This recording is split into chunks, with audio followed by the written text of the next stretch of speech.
So the first thing that I'm going to show you, I guess, is just the finished product here. The holiday rice and the gluten, or it's called stroganoff, veggie,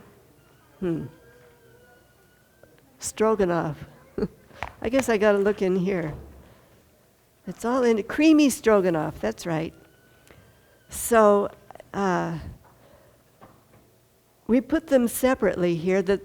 In the cookbook, if you look on page 29, I believe it is, there is a recipe for that.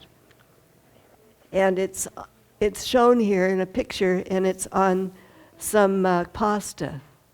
So, there's various ways that you can serve this stroganoff. My daughter, her favorite thing is mashed potatoes with that stroganoff over it. If you can just imagine, that is really good. But I like this little holiday rice recipe because we have a lot of bread, bread dressing. Of course, we all love bread dressing or stuffing at holiday time. But I just thought I'd let you try the rice one. It's actually the recipe that's in the cookbook for holiday stuffing or rice or bread dressing, as my mother-in-law always called it, and this is her recipe. And she takes whole wheat bread and dices it all up and put it on a baking sheet and just dry it out in the oven. And it says here croutons, a little way to do that. It's very simple. And you just have your favorite good whole wheat bread. That's what we do. But I used that recipe, and instead of the bread, I used brown rice and wild rice, and used the celery and the flavorings, that we like at holiday stuffing, and put that all together. And then I put a few craisins in there, and I guess that's about it. And then the stroganoff is the meat in that is veggie cutlets, and that's on page 37 or in your handout here. And I'm going to show you, that's going to be the first recipe that we'll do here. Going to show you how I make that. Now I'm sorry, I need the blender first. Okay. Did a little switch here. So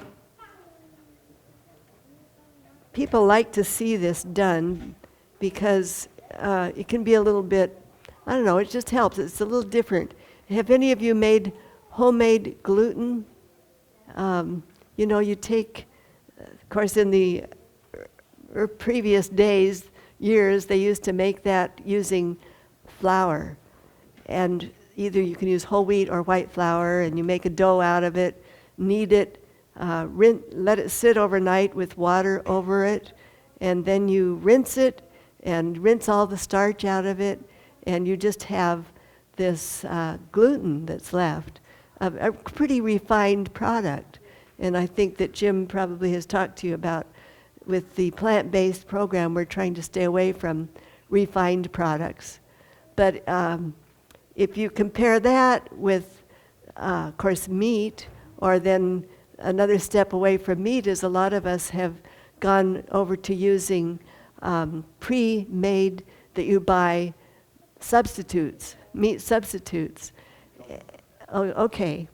Well, this is your own. You don't buy it in a can. It's not something that you get in the freezer case that has a list of about 20 ingredients that you don't know what they are. This is just gluten. And so it's the starch washed away gluten part of the wheat. And it's very chewy and makes a nice little, we don't use a lot of it, but just a little bit in some dishes. It gives you that satisfaction of maybe something meaty in your dish. So this is how that's made. We have 2 cups of soaked soybeans, I'm sorry, I did a switch on myself. I actually was going to do something else first, but now I'm going to do this.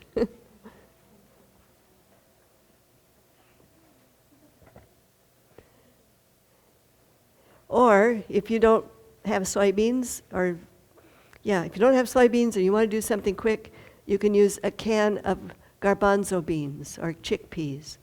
And what I do is I open the can and drain the liquid of that into my blender. Although now I have to tell you this, lately, just the last couple of years, some of us have learned that juice, you can save that and put it in your refrigerator, and when it's cold, you put a electric beater into it, and you can beat it, and it turns into meringue. Can you believe that? So sometimes I'll save my garbanzo juice and use it that way. And that's because it's very high in protein, and it's like egg whites that are high in protein, and there's something that happens to it that it just whips right up like a meringue, and you have to sweeten it. Usually you have to put sugar in it, so it's just sort of a fun thing to do once in a while. Anyway, so I drain these beans into here, into my blender, and then add enough more water to it to make 1.5 cups of liquid.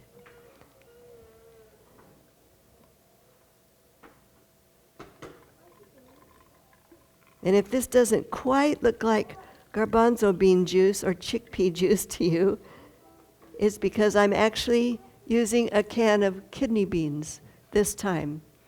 It works the very same, but sometimes I like to use it that way and make a dark meat. So I thought, just to give you a little contrast, instead of the chickpeas, which this one is, you can use some kidney beans in this, and I'll show you how that works. So, and you might even write this on the little side here. If you want a dark meat instead of the white meat, which this is, use a can of kidney beans, and then everything else the same.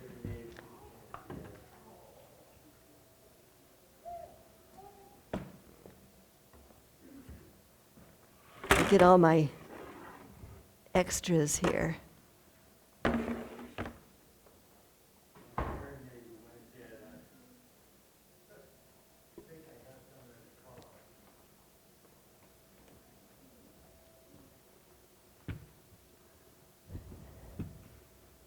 So then instead of the chicken seasoning, which is the next ingredient, or I guess it's farther down, let's see. Well, let's go in the order. The next ingredient is the Bragg aminos, a 1/4 cup. And that is this right here, or you could use soy sauce.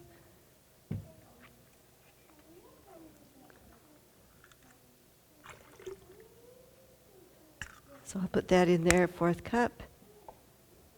And I didn't add the water yet. I have some.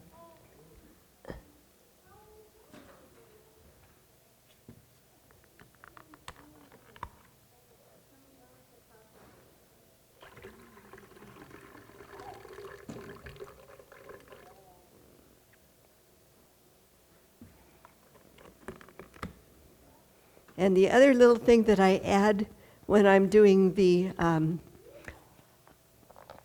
dark meat is put in a cup of walnuts.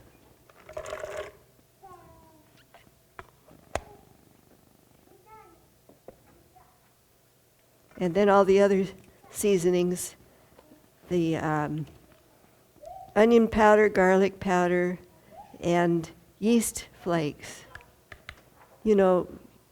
This is not like brewer's yeast, and it's not like bread yeast for making bread like Fleischmann's or something. This is actually nutritional yeast flakes. And if you don't know what that is, you can come and have a look later. So now I'm just going to blend that all up.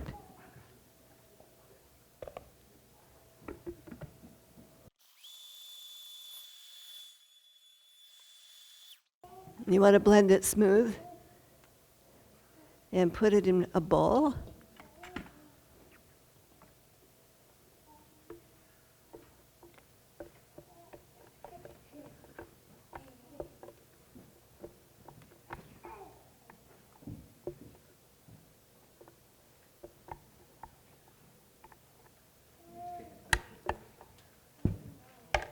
Yes. Thank you. I need the spatula.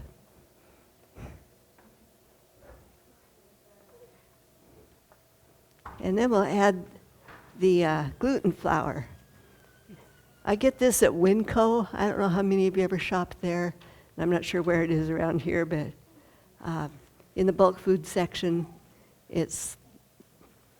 I like it theirs. It seems like it turns out really nice when I use whatever they get. 2.5 cups.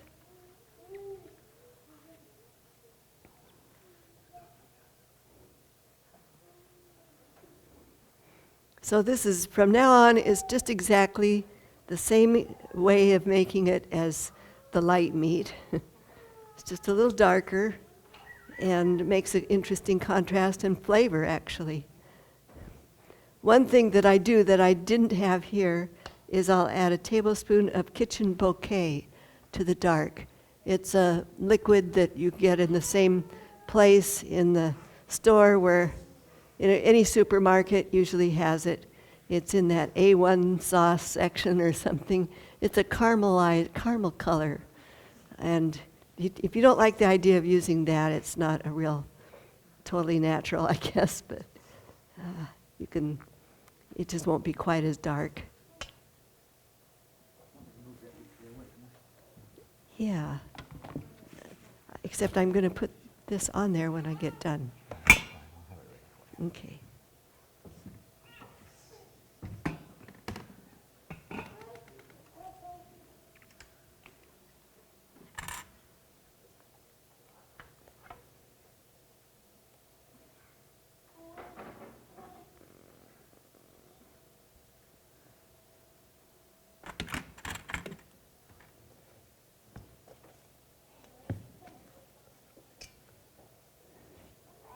Now the goal is to get this so that it really all sticks together and becomes a nice, stretchy, gluten-y piece of dough. It looks like bread dough when you get done here.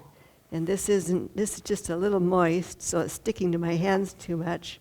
Just like if you were making bread, you add a little more flour if you need. And just start kneading it. If it sticks to your hands, add a little more of that gluten flour.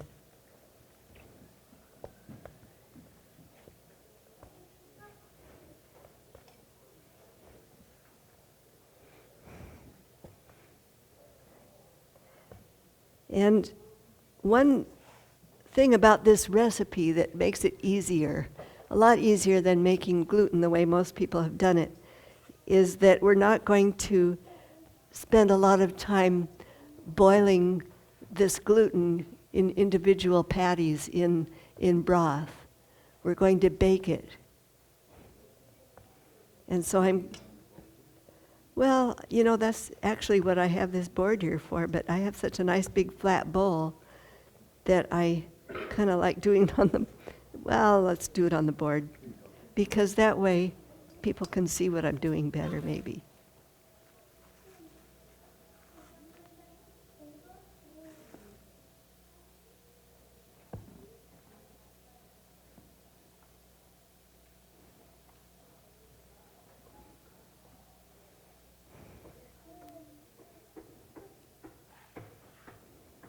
So, holiday time, maybe we do this kind of thing more.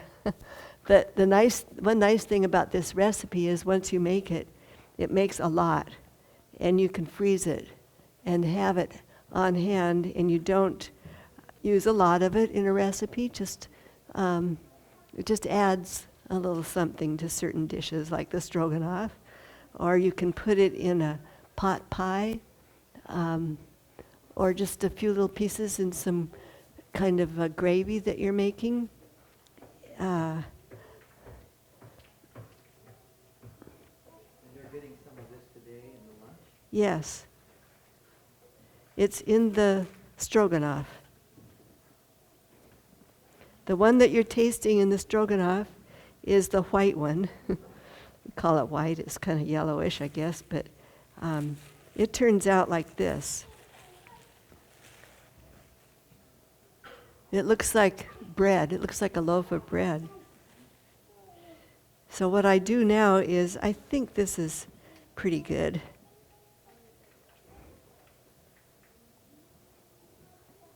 Just make it into 2 pieces and then roll those into a ball. I mean into a rope, kind of a, a log.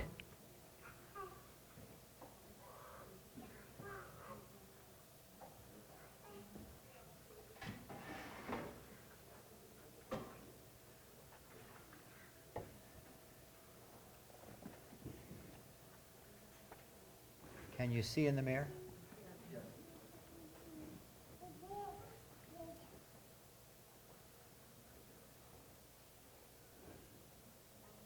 And this will actually swell up a little bit as it bakes. The steam, the principle of gluten is it Rises. it makes bands of that catch the steam as it rises and makes it rise a little bit. So yeah, we'll put that in the oven. I guess they could turn on the oven at 350 and put that in for an hour.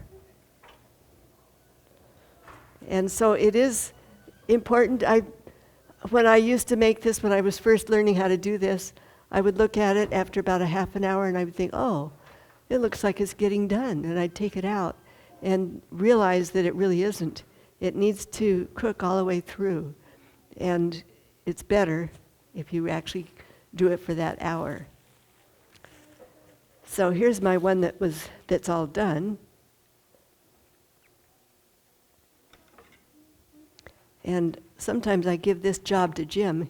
He'll slice these for me with an electric knife. And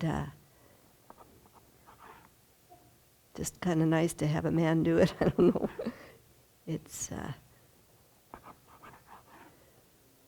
little bit tiring. So there's how it should look. And it's kind of stretchy, rubbery. I guess meat is kind of rubbery, isn't it? I remember when I was a child, I grew up eating meat. My mother had become a vegetarian, but not my dad. She would make him his steak and roast beef or whatever, and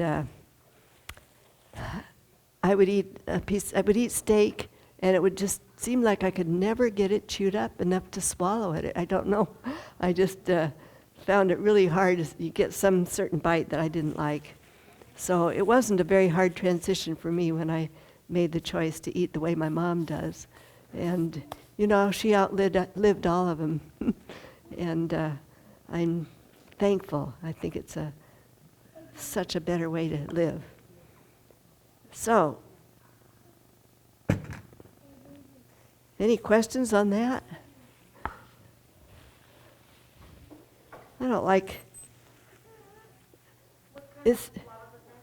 The flour, this is called gluten flour, or vital wheat gluten, or dough-pep is another word that sometimes is used for it. So, next I'm going to show you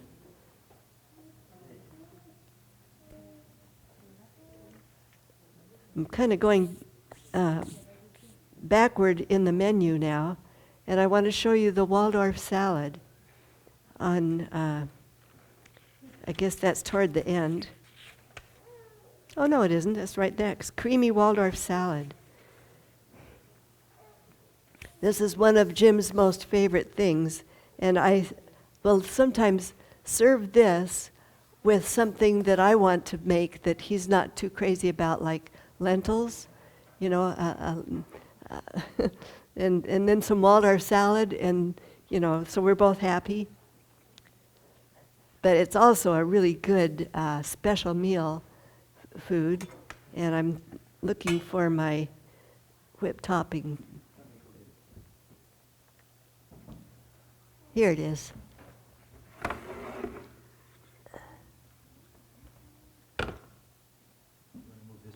Yes, I'm done with that. Thank you.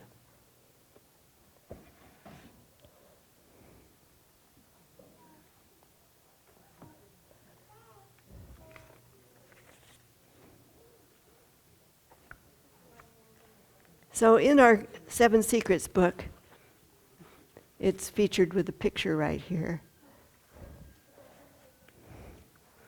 And it says to use 6 Fuji or some kind of a sweet apple. And the apples that we used here, we think this might be a Honeycrisp, I'm not sure, but Sharon has trees of this, and she's kind of not real sure what it is, but it does sort of look like Honeycrisp, and it's a really nice, sweet, tart apple. So we do, you just dice those and some celery and raisins. In this case, I used craisins. I kind of think maybe we overused the craisins in this menu because we like them, and it's kind of a nice holiday idea. And so we got those and some, if you don't want to use walnuts, like is traditional with a Waldorf salad, you can use some other nut. We actually used, we ended up using pecans this time. And then for the dressing, on page 99 or in, just farther down in this recipe is the recipe for the whipped topping. And you do this with some honey or sugar and some cashew nuts and coconut milk or soy milk. I actually used soy milk in the one that you're going to have. So you put 2 cups of milk in the blender. I'm not going to actually make this because I don't have the key ingredient to this is agar. And you put a tablespoon or 2 heaping rounded teaspoons of agar. Let me see, where is it? Because I'm used to my 4th teaspoon. Oh, xanthan gum. You know what? I didn't use that xanthan gum. And 1 rounded tablespoon of agar flakes, or 2 rounded teaspoons. Well, I hope this isn't too confusing to you, but I actually have come to a place, instead of 2 rounded teaspoons of agar powder, I use a level tablespoon. And I think that turns out to be just right, and it's probably about the same thing and easier to measure. So I just 3 teaspoons is a tablespoon. Yeah. So 2 rounded teaspoons, in my mind, or 1 level. 3 level. 3 level teaspoons is a tablespoon. Yeah. Or 2 rounded teaspoons is a level tablespoon. So that's what I do. So you put those in a little pot of water and bring it to a boil. It's about a cup of water, and let it boil for 1 minute. And you have to boil it that length of time. If you do it less, it might not set up. If you're using Knox unflavored gelatin, you can use it, but you'd have to use a little less. If you don't know how much and you don't have the agar and you want to make this with gelatin, you can look on page 106 in the Seven Secrets book, and there's actually a comparison chart here of how much powdered agar to flaked agar to agar sticks, something my mom used to use. I don't see them much anymore, but in Asian stores, they come in a stick shape. Or the EMES, some of us used to use that, but that company went out of business. So now we have the Knox unflavored, and you can just get the comparison how much to use if you want. So I use the powdered agar, bring it to a boil with the water, and while it's coming to a boil, I blend the milk and the cashew nuts and some honey if you want, or whatever sweetening you like. You can even use a few dates and some stevia. There's a young man in our church that can't have any kind of sugar or even maple syrup or honey, but he can use stevia and dates. So I've used that in this, and it works. Just get it to your taste. And so after blending the milk and the cashews until it's creamy, then you pour into it while it's blending. I turn it kind of low so I can take the lid off, and while it's blending, I like to then add my boiled agar mixture, just agar and water boiled. Pour it in there while it's blending. The reason I do that is if I let it sit any length of time, and the agar, well, it just mixes better when I boil it while it's poured in there while it's blending. But if I let it sit any length of time, if it begins to set up while you're pouring it in there, it won't set up very well. But when it does set up, here's what you get. If you do it like I said, you'll get it like this.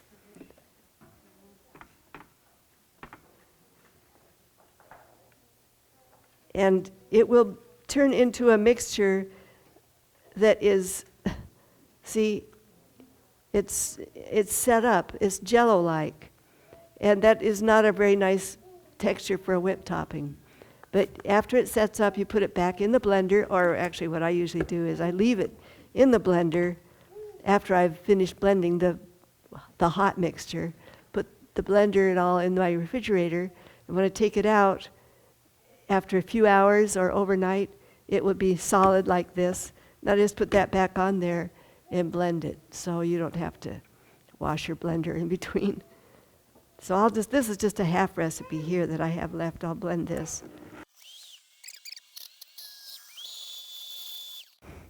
You know, when I said that tamper, you know how Vitamix has this plunger thing that goes through the hole in the lid, and it keeps you from ever messing up your spatula and the blades. But I guess I've gotten so used to doing it this way, I think I can do it without having that happen to me.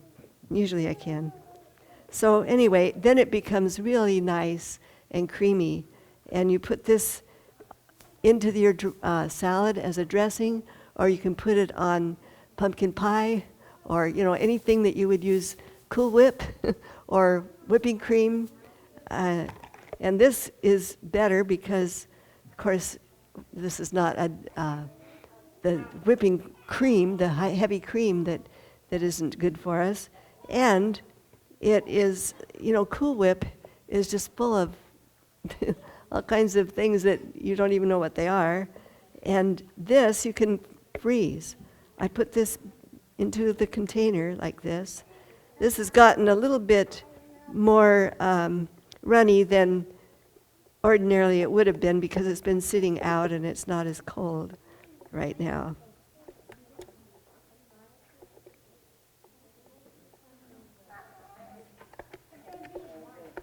But I put this in my freezer if I have extra, and it freezes beautifully.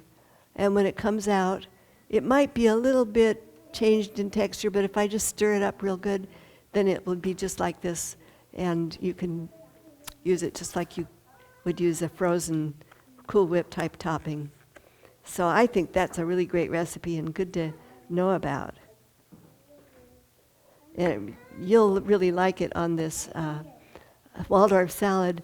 We love it as a dessert. Sometimes we'll put it in some little pretty parfait dishes and layer it with frozen fruits. Of course, we have lots of frozen fruits, and you do too. This probably berries. You have frozen berries.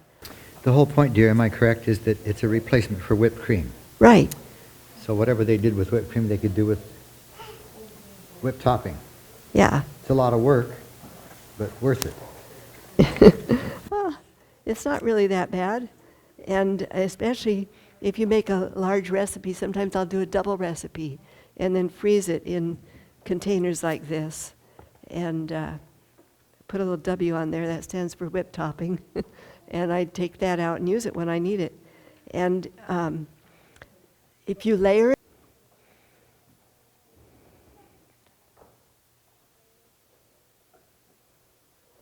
so then I'll show you, I'm not going to blend this one up either, but I'll show it to you. This is the ranch dressing. And you can use tofu and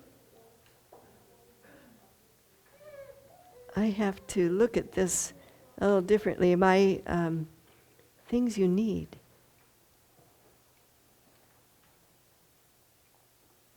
Mayonnaise, a cup of mayonnaise of your choice. But we don't have, or do we have, the mayonnaise recipe that I use in here. So I'll show you what I use. On page 57 in this 7 Secrets book is the mayonnaise that I like to make. It's called simple mayonnaise, and you use a 16-ounce brick of tofu. Put that in your blender with a half cup of water. Of course, it depends on how thick your tofu is, because there's firm and there's extra firm and so on. But I use just the, usually it's called medium firm. What is this one here? This one's firm. And you just have to add some water, about a half cup of water to that, and the cashew nuts, and lemon juice, honey or sugar, salt, onion powder, and blend that smooth. And it's ready. It's a very simple mayonnaise to make. And so then right next to it is ranch-style dressing mix, or the dressing or the dressing mix.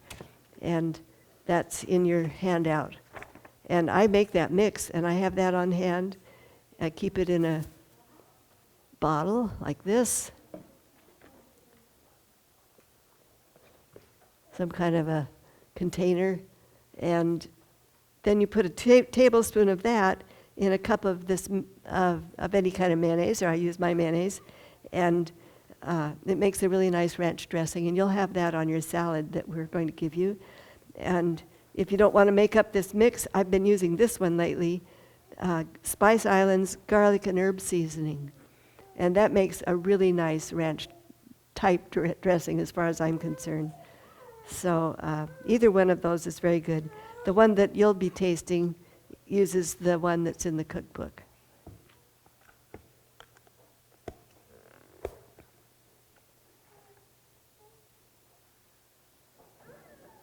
And then I want to just point out to you, although you're not getting this today to taste, but if you're wanting to, we're showing you some of these things that you use as a spread or a topping, gravy, a sauce. Those are the kinds of things, if you learn how to do those, it just makes a world of difference in learning how to do away with a lot of those high-fat items that make us get us into trouble. And there's this one that's called Simple Butter on page 56, and you see there's a picture of an ear of corn there, and we're using this simple butter on it, and it's delicious on corn on the cob. Our family and people that don't even necessarily are trying to eat healthfully, they love this. And so, of course, you can learn to eat your corn if you have really good corn from the garden. It's delicious, just plain. You don't really have to put some butter on it, but it's good with this butter, and we love having this. So for that butter, if you use 3/4 cups of coconut milk and a half cup of water, and mix that together with 2 tablespoons of yellow cornmeal, and just stir it and bring it to a boil, and then blend it and add a half teaspoon of salt. And if you want to give it an even more of a buttery taste, you can use butter-flavored salt. And it just gives it a really nice flavor, and you can just really enjoy that in lots of ways, just like you would butter. So, if you have some of these things to put on. And even the ranch style dressing, or if you don't put the spices in it and just use it as the mayonnaise recipe in here, or if you turn the page over, there's the tofu sour cream. And actually, you know what? I used the tofu sour cream recipe. That's the one I usually use even for mayonnaise now, because the mayonnaise one has a little sugar in it. And I've learned to kind of like it without just use the lemon in it, which is the tofu sour cream.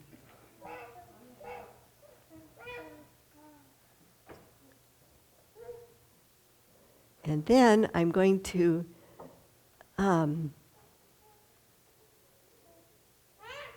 there's just have a couple more things to show you and we'll be done. The cookies that we're going to give you today,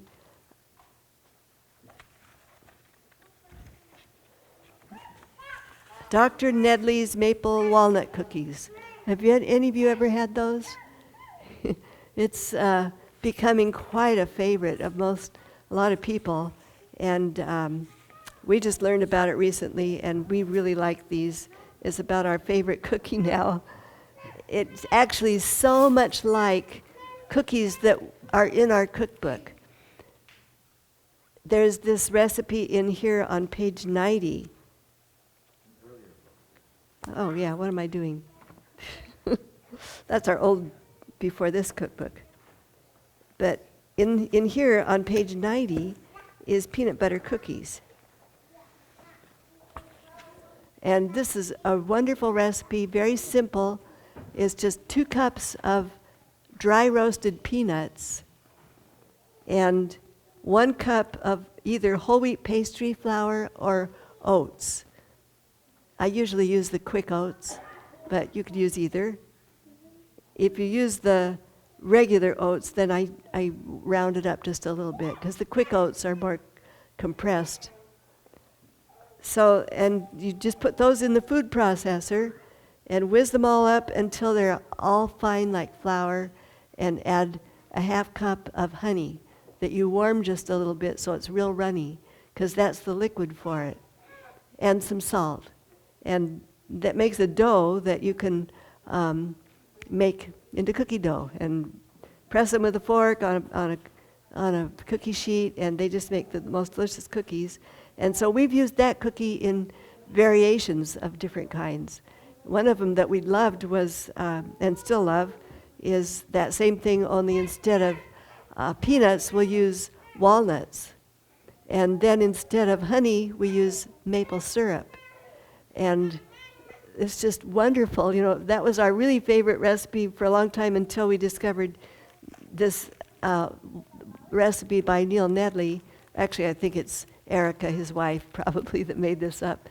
And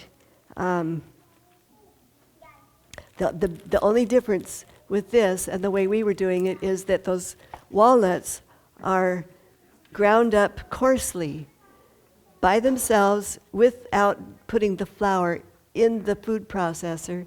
When you're grinding it up, you just put 2.5 cups of walnuts, because you know walnuts have a lot of air in them. There's compared to peanuts, which are quite, little. But these have a lot of wrinkles in them, and so there's air pockets. And so anyway, it takes 2.5 cups.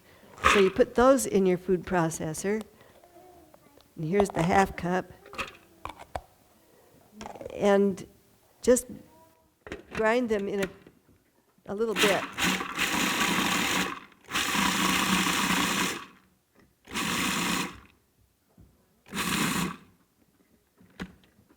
So I used that pulse thing and just ground them enough so that they're a little bit powdery in between, but there's a lot of peanut pieces in there. Now there's one that's kind of big, but that's all right. That won't hurt anything. And then you put that in a mixing bowl. Where's my mixing bowl? I guess I need another one, dear. I didn't. Oh, wait.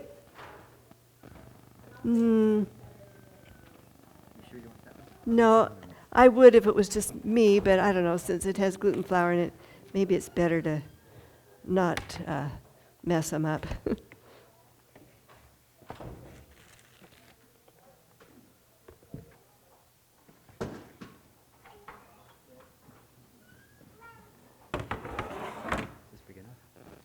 Yes. Thank you.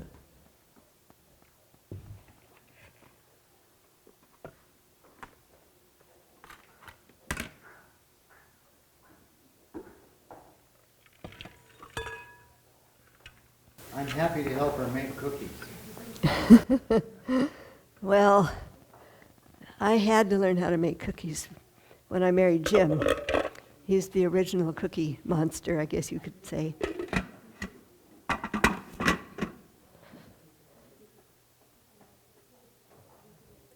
But not that he insisted on it. It's just that, you know, when you love someone and they love what you make, you want to please them, and it's just, whenever I make cookies, he gets very excited, and I like that. So now, so far, all we have in there is the walnuts, and then you put all-purpose gluten-free flour in it. Actually, you don't have to use that flour. You can use whole wheat pastry flour, works really good in these, or you can use quick oatmeal in them.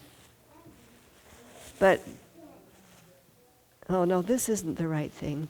Whoa, glad I didn't do that, because that is the gluten that I used in in those things. So here I've got the 2/3 cups of gluten flour and 1/3 cup of flax seed ground up.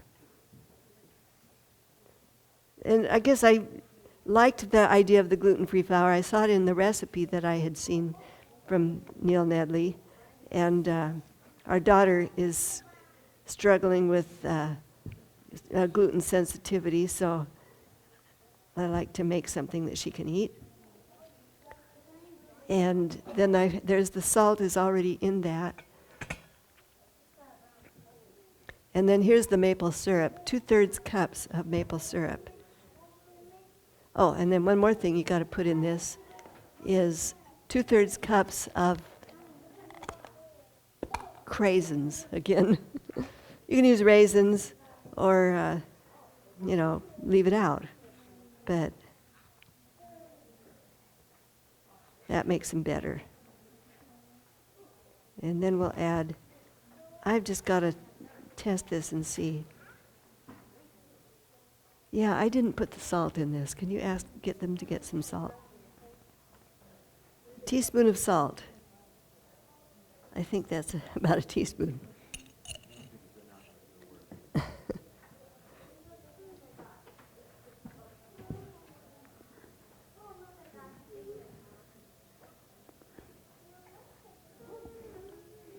And I've tried making these with honey, and they're good, but it's better with this maple syrup.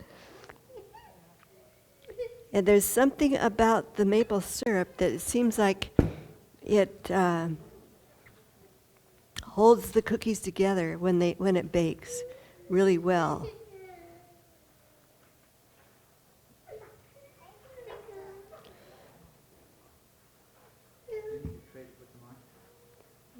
I have one down in there, I think.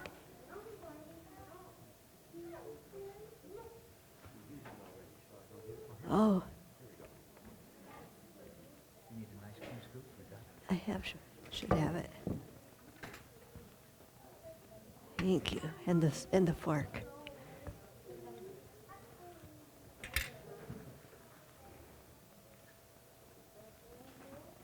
So when you mix this up, you're almost going to think, wow, I don't know about these. Are these things going to stick together, and are they going to fall apart when I get them all made? That's what I thought anyway.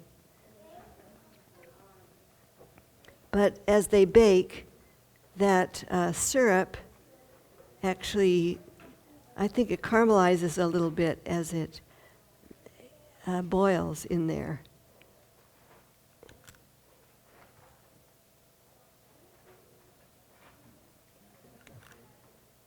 Okay? Yeah, I'm not going to... Oh, you know what? I'm going to need this pan for something else. Well, that's what you do, and then you flatten these out, because they don't run, you know, like a cookie made with butter or something, how it just sort of spreads out. And that can't happen with these cookies because they're not buttery. And I'm going to do that because I need this baking sheet for my next thing that I'm going to show you.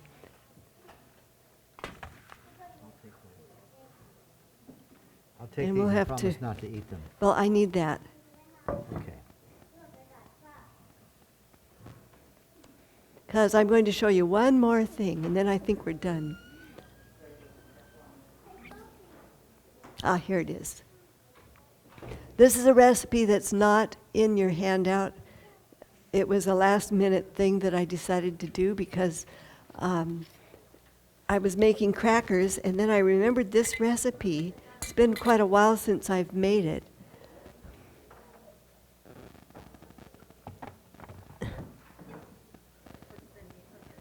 This is called seed crackers, and you'll see these in your little handout that you're going to get. I mean, these are crackers that you'll be tasting, and there's one recipe in your handout here for crackers, and that's the coconut bars.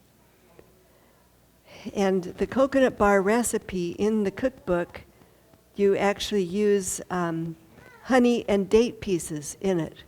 And it's slightly sweet. It's not real sweet because, just a half cup of date piece, and it makes 2 whole trays of crackers and 2 tablespoons of honey. It's just enough to make them enjoyable, but not like a dessert maybe.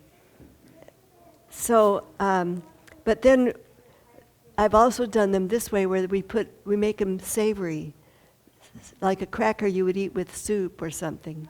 And that's what you'll be tasting. And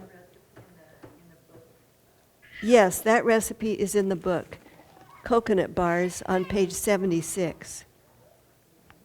And there's a good detailed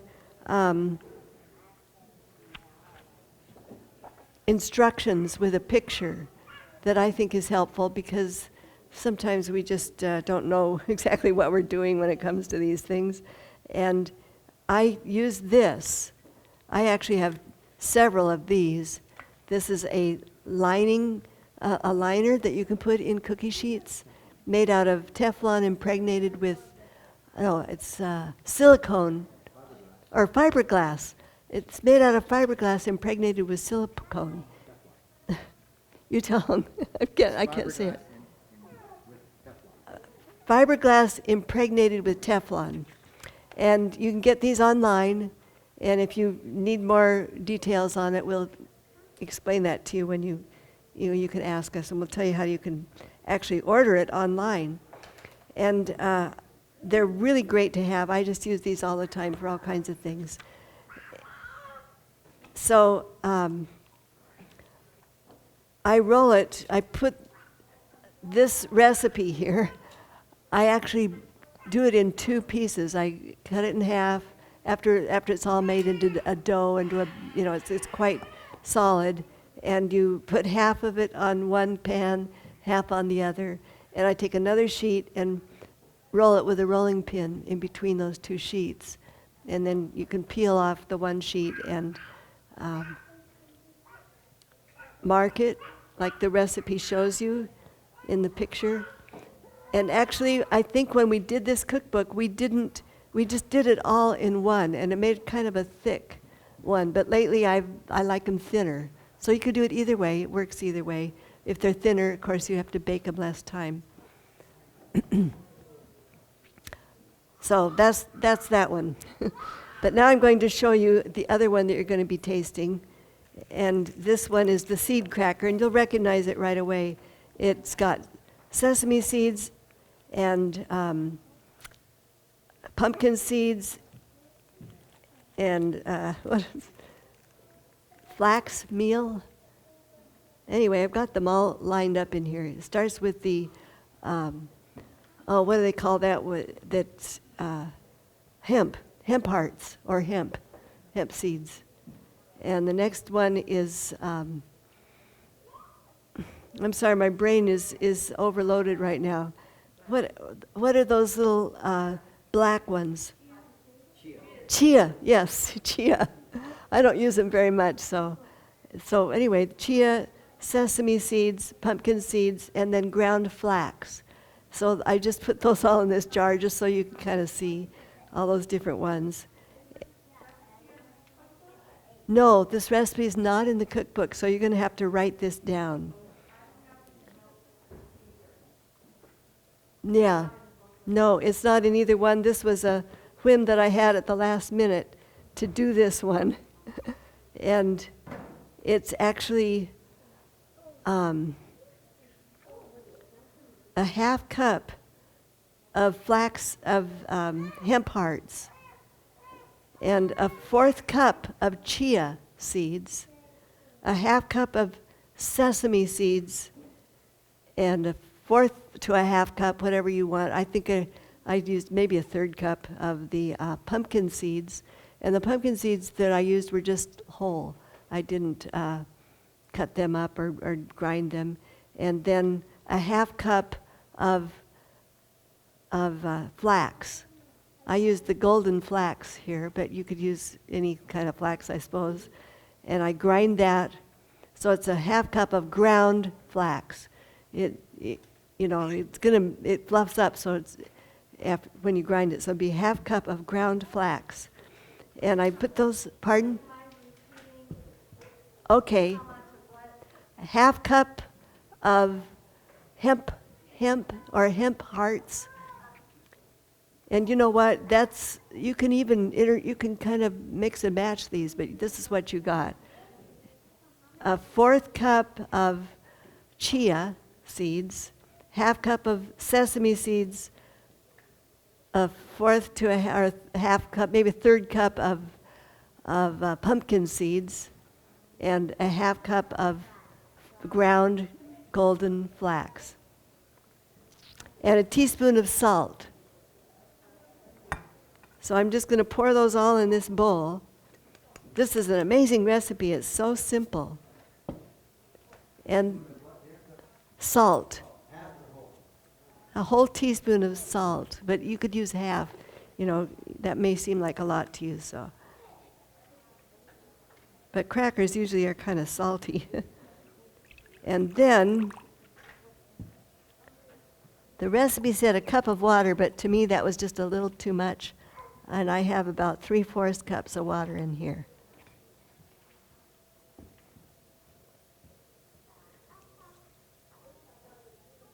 And you just pour that in that bowl with the seeds and stir it. And you know how chia seeds get real starchy after a little while.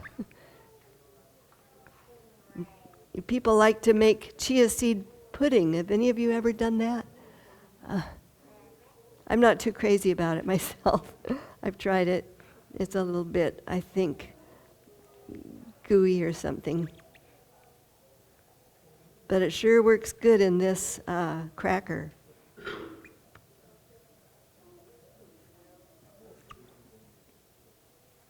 So now I've got something that has become quite thick and a little bit gummy, starchy from the chia. And you just pour that onto your sheet. And you do need to use some kind of a pan liner for this. One of these kind of things, or if you just use baker's parchment paper, that will work too. And this is too wet to roll out. Now if you want, you can add other flavoring seasonings to this.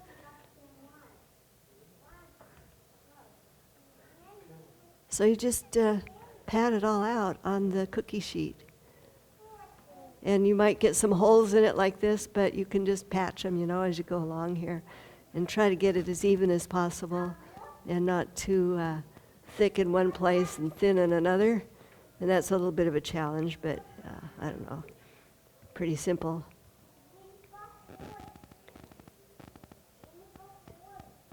And then you just put this in the oven at 325 for about half an hour. And it will start to brown a little bit on the edges. And then you take it out and take a knife. And you got to be kind of careful with these baking sheets because you don't want to cut them. But I use my chef's knife that, because it's straight, and I just kind of just make marks on that for crackers, whatever size you like. You don't saw it, you don't want to damage your baking sheet. And then the recipe recommends that you turn it over at that point. It's all kind of dry, and you put another sheet of these baking sheets or the baking parchment, and then I take another cookie sheet of the same size and put it on top of that and flip it. And then you can peel off this one and it will expose the other side of your crackers, and you put it back in the oven for about 10 more minutes and just watch it and brown it a little bit more on both sides that way, and it dries it out completely, and you're ready to have some crackers. If you don't do all that flipping, it's okay. You can just let it sit.